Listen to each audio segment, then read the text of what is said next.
So you're going to go on and talk to me now about flexible drawdown, Yes, which I hear a lot more about talking about flexible drawdown these days. Yeah. Just try and explain that for the layman. Yeah, so flexible drawdown pensions actually opened up, blew the doors off pensions to give people far more freedom as to how to spend and use their pension money in retirement. Now, the news... eyes light up. Yeah, I mean, exactly that. The newspapers thought we'd see a lot more Ferraris on our street whizzing around, that people couldn't be trusted.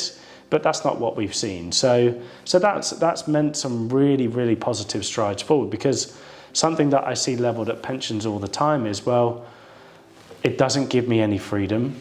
You know, I want to be able to pass money on to my loved ones. Actually, it's a little bit rigid.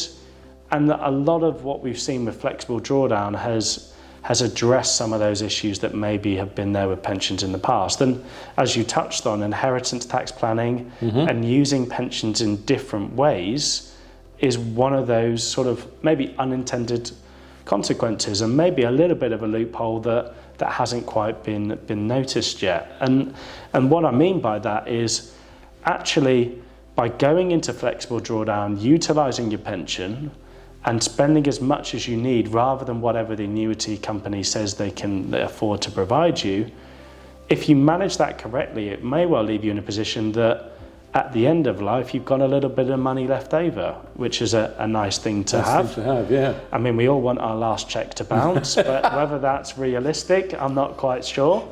And therefore, if that pension money is still sat there, and that might be for a spouse or it might be for our children, that opens up new opportunities. And the great thing about pensions is that money is entirely ring-fenced for an inheritance tax.